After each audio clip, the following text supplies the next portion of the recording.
Yan. Good morning! So, good morning po sa bawat isa sa atin. Kumusta po tayong lahat?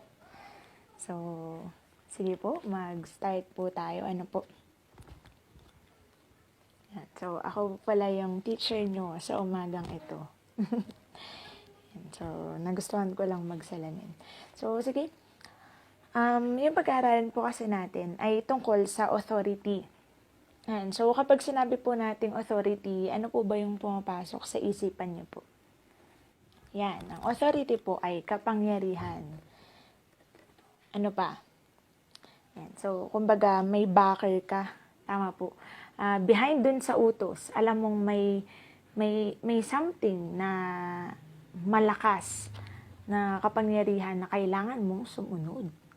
So, halimbawa, yan, sa mga, yan, ECQ, ganun. Authority, otoridad na yung nagsabi sa atin. So, kailangan mag-comply tayo. Kailangan sumunod tayo. At excited na po kaming lumabas next week.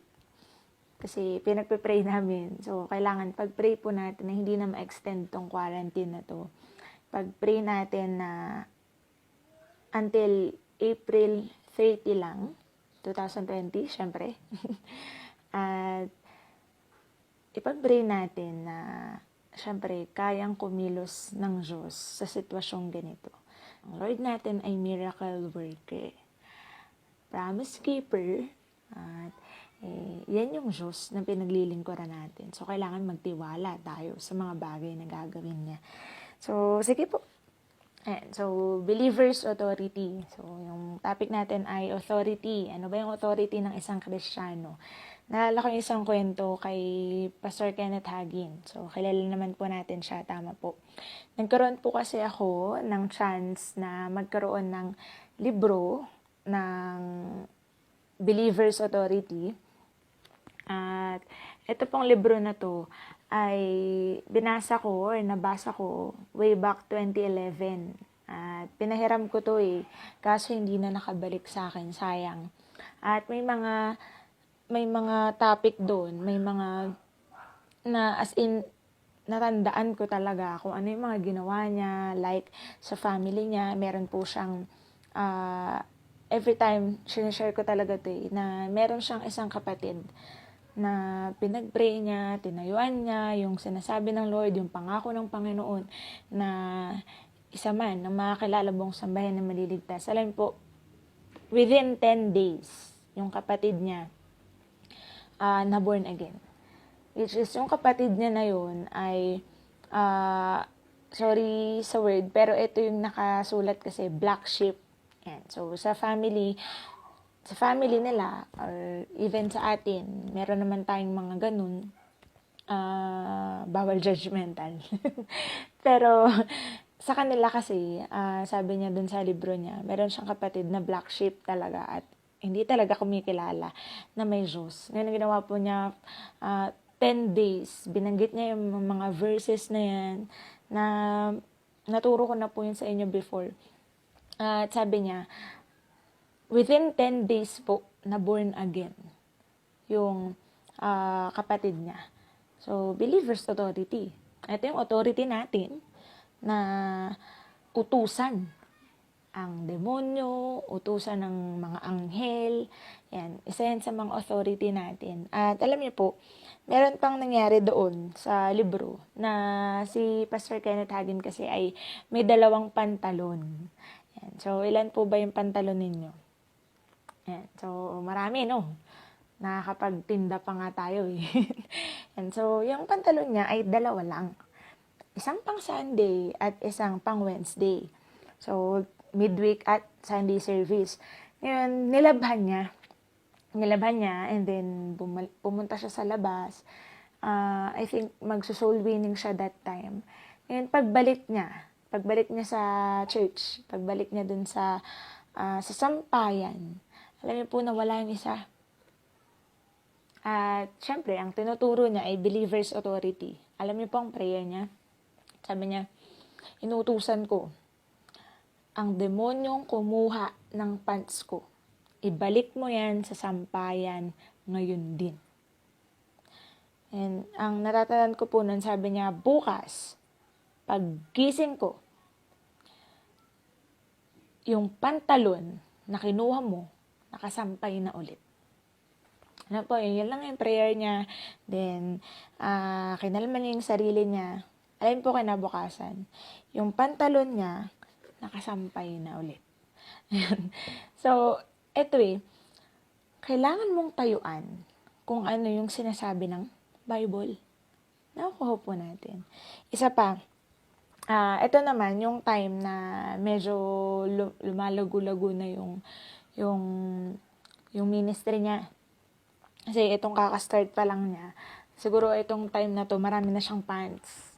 Kasi meron siyang camera. At itong camera na to, ginagamit niya sa pagmi-ministry. Yan, siguro for documentation, ganyan. Post, diba? Videos, ganyan. Yan, pumunta siya sa may parang umupo siya sa isang bench, ganyan. Tapos yung camera niya, nilapag niya. Ngayon, nalingat lang daw siya ng konti. Maya-maya, wala na yung camera niya. Ngayon, syempre, sa ministry yun. Sabi niya, that time, ang mahal-mahal ng mga camera. At yung camera na yun, hindi lang basta normal na camera lang. Nakalimutan ko yung pangalan, pero maganda yung camera na yun.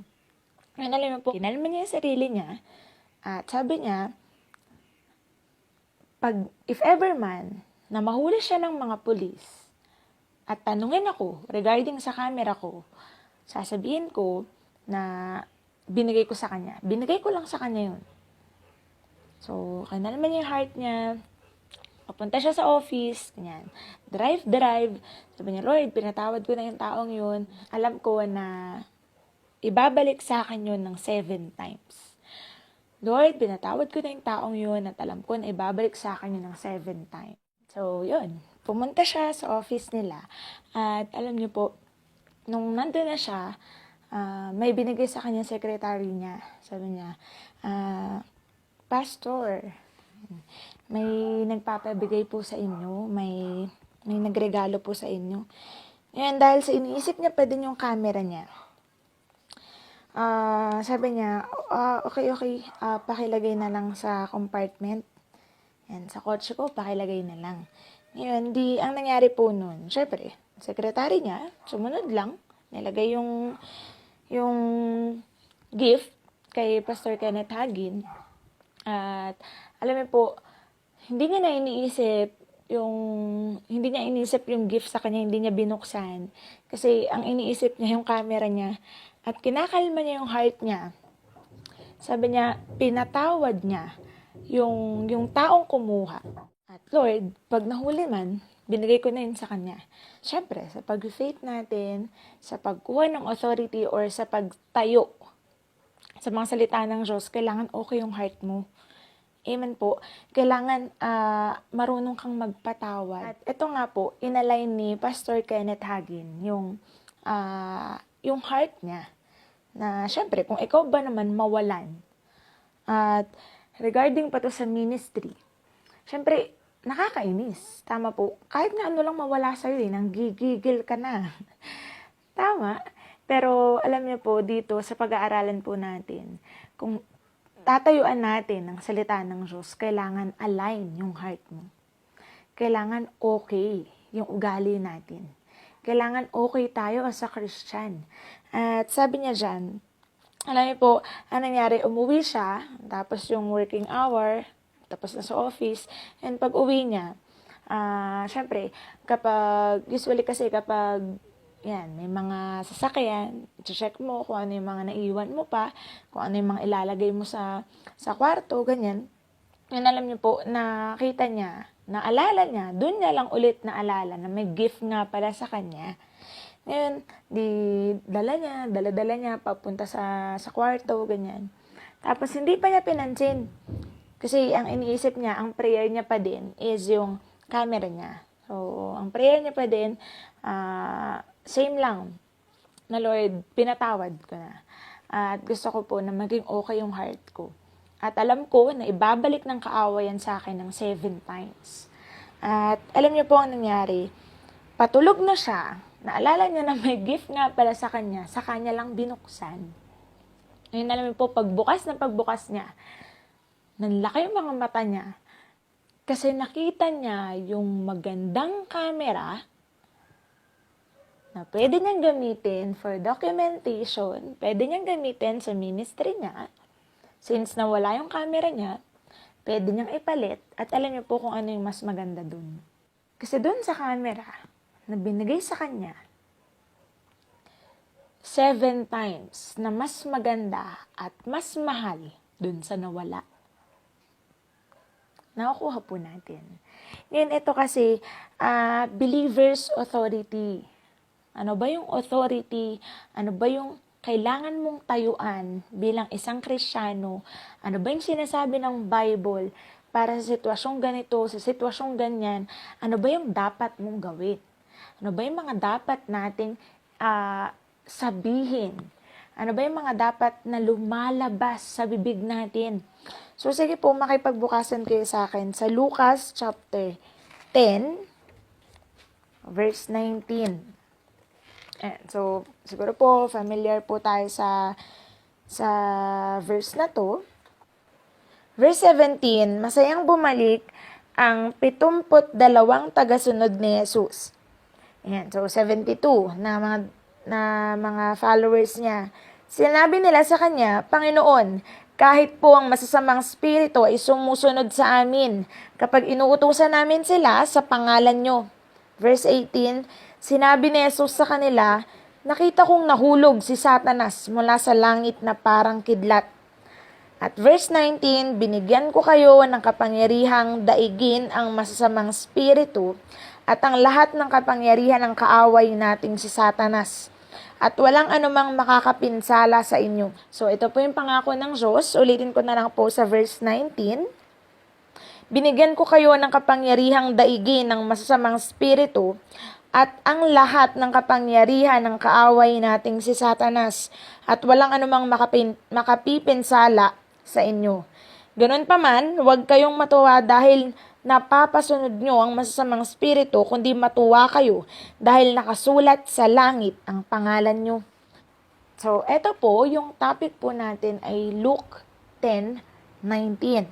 Yan, so, eto yung mga tagasunod, sabi niya dyan, had seen tremendous results with Jesus' authority. Yan. So, yung otoridad ni Jesus, nakita ng mga tagasunod. Tama po. At nung bumalik sila, natuwa sila Yung, Panginoon, kahit ang masamang spirito, napapasunod namin sa pangalan mo. Ganun na lang katuwa yung heart nila, ganun na lang katuwa yung pinagmamalaki nila na dahilan sa pangalan ni Jesus, dahilan sa authority na meron si Jesus, kaya nilang mapasunod even yung mga bad spirits, yung mga gawa ni Satanas. Tama po. At sa atin po, bilang mga Kristiyano, hindi lang sa kanila, binigay yung authority.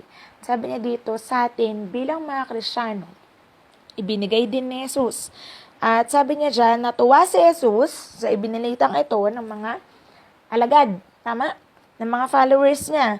Pero tinama pa rin niya ang priority ng mga alagad niya. Kasi ang sabi niya, hindi matuwa kayo, hindi dahil sa napapasunod nyo ang masasamang spirito, kundi nakasulat ang pangalan nyo sa aklat ng buhay. Nakasulat ang pangalan nyo sa langit. Ito po kung kaya tayong iligtas ng Diyos sa apoy ng impyerno, syempre, meaning, nakasulat yung pangalan mo sa aklat ng buhay, hindi ka pupunta ng impyerno. Meaning, sa langit ka pupunta. Tama po. Kung kaya nga ng Diyos na iligtas tayo sa apoy ng impyerno, hindi niya ba tayo kayang iligtas sa anumang uri ng sakit? Hindi niya ba tayo kayang iligtas sa anumang uri ng salot sa bansang ito? At yung sitwasyon natin, hindi ba tayo kayang iligtas ng Panginoon? Kaya tayong iligtas ng Diyos. Halin po, ang kailangan lang kasi ang tao ang lumapit sa Panginoon. At sabi niya, habang nakikita natin ang mga miracles at pagkilos ng Diyos dito, at sa pamamagitan mo, Sa pamamagitan ko, sa pamamagitan natin, hindi dapat mawala sa paningin natin ang pinakamahalaga na yung our heavenly citizenship. So, hindi tayo taga rito, at si Jesus po naghanda ng mga bahay, ng mga mansyon para sa atin sa langit. Pero still, habang nandito tayo, patunayan natin yung faithfulness natin, gaya ng faithfulness ng Panginoon. Nakukuha po natin. At sabi nga dyan, sa Old Testament, yan, sabi, sa Old Testament men of God, like David and Isaiah, dito kasi, sa mga books na yan, andyan yung mga hula, mga predictions, na lalabas ang Messiah, ganito, ganyan.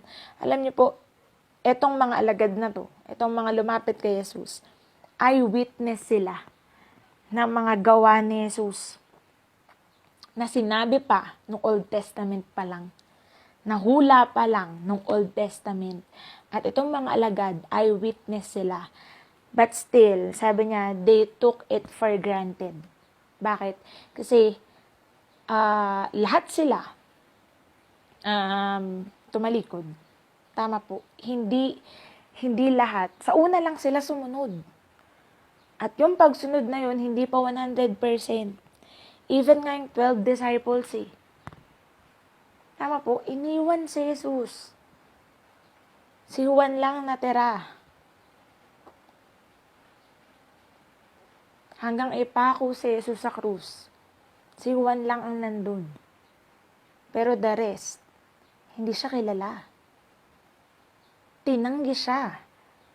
Di ba po, yung nagsasabing mahal na mahal siya, which is si Peter. Tinanggi siya.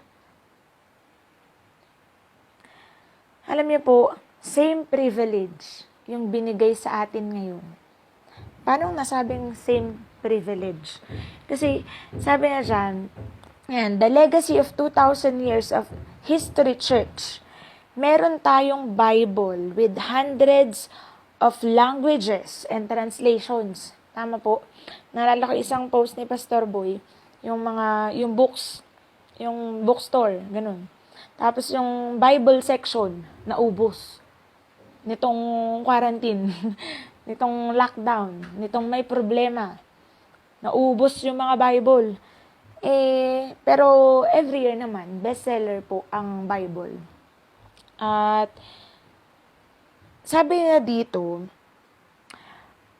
meron tayong Bible na pwedeng tumulong sa atin, na pwedeng magpaalala sa atin ng mga promises ng Diyos, na pwedeng i-claim natin yung authority natin. At ito po, with hundreds of languages and translations. Ayan. So, dito nga sa church, meron tayong Ilocano translation. Ayan. So, bigay lang po yun At, yan, ano pa? Isang privilege pa, we have pastors and speakers. Ayan. So, meron tayong mga magagaling na pastor, mga magagaling na preachers, mga speakers, ganyan, na sinasabi sa atin, pinapaliwanag sa atin kung ano ba yung mga bagay na hindi mo maintindihan sa Bible. Tama po. And yet, we take it for granted. Yun lang yung nakakalungkot. Same privilege yung binigay sa atin, sa time natin ngayon, pati dun sa mga alagad noon. But still, sabi niya, and yet, we take it for granted. At sabi niya, tandaan po natin, yung privilege na to, may kalakip na responsibility. At because we are privileged to know so much about Christ.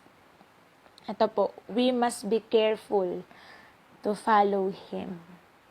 So, ang responsibility na kalakip ng privilege na to is yung sundin natin, masunod natin kung ano yung gusto ng Diyos, masunod natin kung ano yung plano ng Diyos sa buhay natin. At, syempre, ang kaaway, hindi papayag yan na smooth lang. Hindi papayag yan na, nag-decide ka na sumunod sa Panginoon? Okay, sige. Dire-diretso lang yan. Hindi. Ang kaaway hindi papayag ng ganun.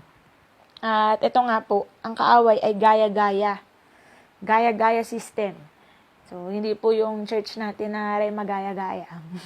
So, ang kaaway po ay gaya-gaya system. Paano ko nasabing gaya-gaya? Yan. Bakit? Kasi nung bumagsak si Satanas, sabi niya, gusto niya na maging kagaya ng Diyos. Tama po? Si Satanas po ay kanang kamay ng Panginoon. Siya yung angel na sobrang pinagkatiwalaan ng Diyos. Okay, kanang kamay niya, worshipper ng Panginoon. At gusto rin niya na maging kagaya ng Diyos. Gusto rin niya na maging katulad ng Diyos na sinusunod. Kaya nagrebelde siya. Walang ibang kasalanang nakita sa langit, kundi ang pagre-rebelde. At ito po, sinama niya pa yung mga ibang anghel para meron siyang tagasunod. Bakit? Kasi kagaya ng Lord, gusto niya may tagasunod siya. So, gaya-gaya. Tama po. Yung pangalawa, sabi niya, sinasamba natin ng Diyos, gusto niya din na sambahin siya.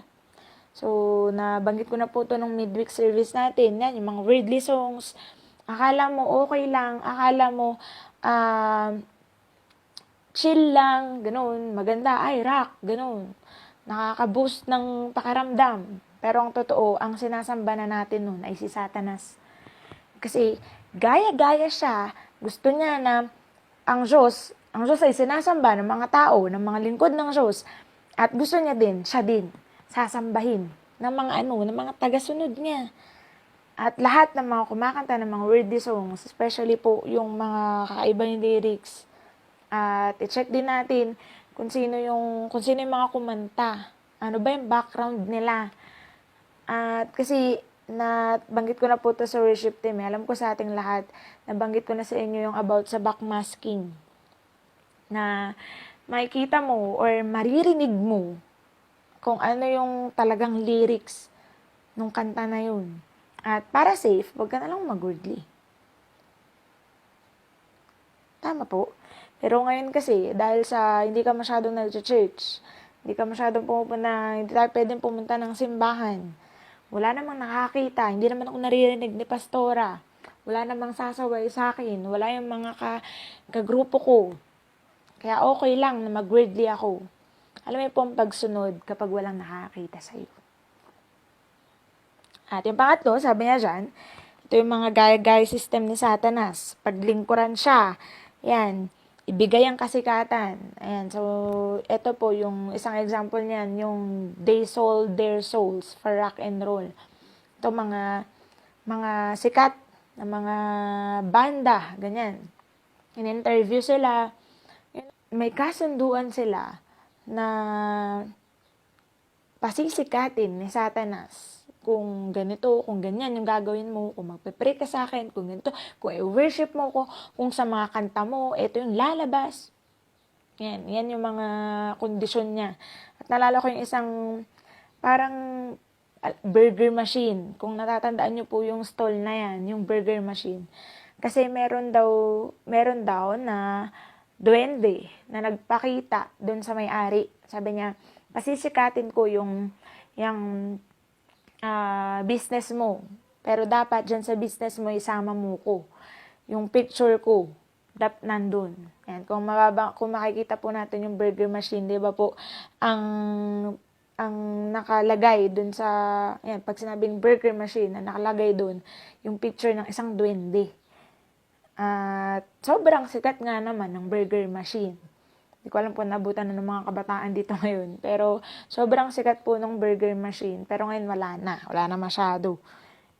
Angel's Burger na daw. Isang kagat. Tinapay lahat. Hindi, joke lang. Hindi ako naninira. Ayan. So, ito pa, sabi niya dyan, ayan, nagbabasa ng Word of God ang mga lingkod ng Diyos. So, ano naman yung gaya-gaya system ni Satanas dito? Ayan. So, ito yung in terms ng mga pocket book. Ayan. So, ngayon medyo high-tech na, e-book na. Ginawa ng e-book. Kasi pag pocketbook nga naman, parang hindi na uso ngayon. At naalala ko nung first time ko magbasa ng pocketbook, yes, nagbasa po ako ng pocketbook before. Kasi kailangan sa English subject, yung kailangan ng buod, ganito, ganyan. Isasummary mo yung kwento. At ang napili ko nun ay Time Machine. So, mahilig ako sa mga ganong, mga ganong book. At eto po, ang gusto ni Satanas, hindi ka magbasa ng Bible eh. Ang gusto niya, iba yung basahin mo, mga love stories, ganyan. At nandyan sa pocketbook lahat ng mga love story na nahuhumalingan yung mga kabataan or kahit na sino, yung mga walang ginagawa. Pero lang po, ang gusto kasi ng kaaway, ito, magkaroon or i-divert yung attention natin sa Diyos. Tama po? At yung panglima, sabi niya dyan, ginagamit ang gadgets para sa salita ng Diyos, lalo na ngayon. Ginagamit po ang gadgets para sa salita ng Diyos, especially now, sa quarantine period natin, puro tayo online services, online na mga Bible studies, tama po. At yan, yung online prayer, yung word of the day natin sa Rema Fields. At eto sabi niya, ang gaya-gaya system naman ni Satanas, ayan, in terms ng ML, COC, ayan, yung mga Clash of Clans na yan, may mga bago pa daw, LOL, di ko alam. Ito, yung mga hindi magagandang palabas, yan, yung mga horror, ganyan, sa internet, ganyan. Ayaw ng Diyos sa mga bagay na yan. Pero, kasi, eto lagi nating kasama ang cellphone natin, ang mga gadgets natin. So, si Satanas, gaya-gaya system, gagawa siya ng way para hindi yung verse ang mga basahin mo, kundi yung nakakatakot, ganito, maglalaro na lang. Ayun yung mga gaya-gaya system ni Satanas. Yung pang-apat, yung pang-anim, yung prayer. Kung meron tayong prayer, sila din, meron ding prayer. At merong nag-testify na satanista. Ito yung mga ginagawa nila, ito yung mga orasyon nila, na every time na tatawagin nila sa Satanas, susulpot daw talaga, magpapakita sa kanila at sasabihin kung ano yung mga gagawin. Ito po, at this time, gusto niya ding makita. Gusto niyang malaman. Gusto niyang ipaalam sa tao. 'Di ba ang Diyos, hindi natin nakikita pero makapangyarihan. Amen po? Ngayon, yung gaya-gaya system ni Satanas, ito. Gusto niya ding ipaalam, gusto niya ding malaman ng mga tao na kahit hindi nakikita ang COVID-19, makapangyarihan. Bakit? Ang daming namamatay, pero konti lang nakaka-recover. At ang masakit, walang gamot. Tama po. Pero ito, sabi niya, pero kung alam mong tama ang ginagawa mo, remember this. God is always with you. God is always on our side. God is always on your side. Alam mo po, itong salita na to, itong sentence na to, buong week siyang tumatakbo sa isip ko. God is always on our side. Kasi, ito nga pinag-aralan natin, Luke 10:19, may kapangyarihan tayo, binigyan tayo ng authority ng Diyos para ano daw? Labanan. At sabi niya, daigin. Yan. So, ito yung word ng Bible. Binigyan ko kayo ng kapangyarihang daigin ng masasamang spirito at lahat ng kapangyarihan ng kaaway nating si Satanas. So, hindi siya pili. Hindi ito lang. Hindi, sabi ng Lord, lahat. Di mga, sabi po nung pag-aralan natin kay Pastor Ninyo, may weapon na laban para sa atin. Pero ang pangako ng Diyos, hindi yan magtatagumpay. Kasi sabi niya dito sa Luke 10:19, binigyan tayo ng authority, tayuan natin. Binigyan tayo ng authority ng Diyos para gamitin, tayuan natin. Ayan. So, alam niyo po, nitong week, 2 days, from Monday, ganyan, hindi okay yung pakiramdam ko. As in, nilalagnat po ko, ganyan. Ngayon, ang sumunod, during ang sumunod, nung nilalagnat ako, masakit yung lalamunan ko. Yun, syempre, ang unang may isip mo, ay virus. Tama. Pero claim ako ng mga promises ng Diyos. Sabi ko, before kami mag-pray ng umaga, before ako bumangon, claim ako ng mga promises ng Diyos. Yung awit 91, 4 na beses kong paulit-ulit binabanggit, ganyan. Ito yung mga sinasabi ko na, Lord, walang makakapasok na kahit na anong salot sa akin at sa pamilya ko, sa akin at sa kasama ko, wala. Yun, sa pangalan ni Jesus, magaling ako, reserve na yung kagalingan ko, okay ako. Yun, alam niyo po, hindi na wala. Yun, syempre, tuloy mo lang. Faith Kahit hindi mo nararamdaman na okay ka na, ang kailangan yung i-align mo yung heart mo, i-align mo yung isip mo. Syempre, hingi ka ng tawad, ano ba yung mga naaalala mo. Yan, makipagkasundo ka sa mga katampuhan mo. At alam po, ganun yung ginawa ko. Then, yun nga, ito yung kasama ko, sumasakit din yung lalamunan. Pero, syempre, hindi ko sinabi sa kanya na ganun din yung nararamdaman ko. Kasi, i-entertain na namin. May isip na namin yung ganito, yung ganyan. Alam niyo po, kung sinabi ko lang sa kanya, i-bind mo, pag-pray mo, ganito yung gawin mo. And then, after ng prayer po namin, bigla na lang nawala. So, ito kasi kailangan tayuan natin. Ulitin ko, andyan ang kaaway. Umaali-aligid lang siya. At naghahanap siya ng masisila. Naghahanap siya ng masasakmal. So, kailangan i-align natin yung sarili natin. At glory to God, praise the Lord. Kasi may something dun sa amin na as in nawala talaga. Hindi namin alam kung ano nangyari, pero wala na. At ito may pangako ang Diyos sa atin at ang Diyos ay promise keeper.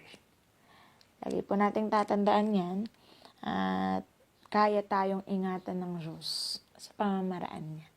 So, yun po yung laging pumapasok sa akin na tinayuan ko yun na Lord, before pa lang mag-lockdown, ito na yung sinasabi mo sa amin na kaya. Bakit kami mag-aalala sa mga bagay na nangyayari sa paligid kung kaya mo naman kaming alagaan sa pamamaraan mo. Yan. So, ito yung sinabi ng Panginoon, kung kaya kitang alagaan sa pamamaraan ko, bakit ka mag-aalala sa mga bagay sa paligid mo? Yan yung pinangahawakan ko during that time. Sabi ko, Lord, ingatan mo ko, protectionan mo ko. At sabi niya pa, lagi siyang nasa tabi ko. At kung ikaw ay nasa tabi ko, Lord, walang kapahamakan ng lalapit. At ito yung gustong sabihin sa atin ng Panginoon. Last verse na lang, sabi niya sa Romans 8:31. So, check po natin ang Romans 8:31. Sabi niya dyan, if God is with me, then who can be against me?